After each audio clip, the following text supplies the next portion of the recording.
Une sombre histoire déroulée il y a 20 ans, début octobre. Cette liste a été complétée par Frédéric Diefenthal, popularisé par la saga Taxi mais qui a délaissé le cinéma depuis déjà 7 ans.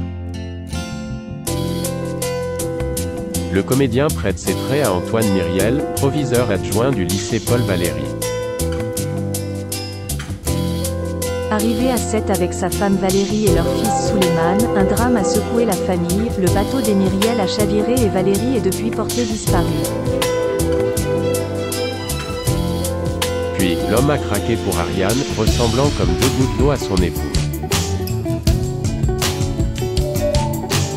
Quelques semaines plus tard, un nouveau rebondissement est venu épaissir le mystère entourant ce troublant personnage.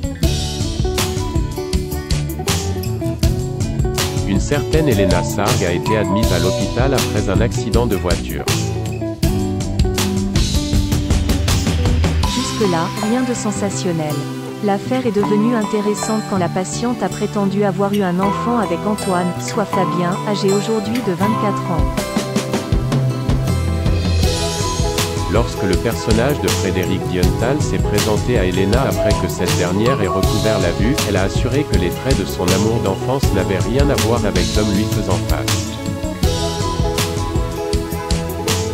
Le mystère reste entier pour Valérie, des révélations qui mettent la puce à l'oreille de la police, d'autant que ce même Antoine a refusé que son visage et son nom ne soient divulgués lorsqu'il a sauvé Rose des flammes au moment de l'incendie.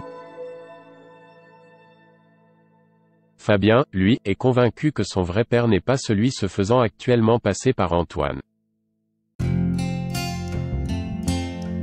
Et a raison, en effet dans un prochain épisode, la vérité éclate au grand jour et elle s'avère plus complexe que les thèses élaborées par les uns et les autres. En effet, le proviseur adjoint révèle la vérité à Souleymane et Rose, son actuelle compagne. Il y a 20 ans, il a usurpé l'identité d'Antoine Myriel après avoir défendu Daphné d'une tentative de viol.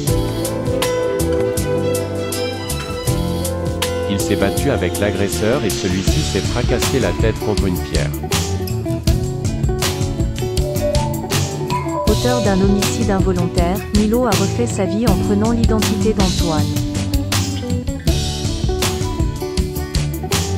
Quant au policier qui a abusé de Daphné, il s'agit du père de Martin. Reste à déterminer ce qui est arrivé à Valérie.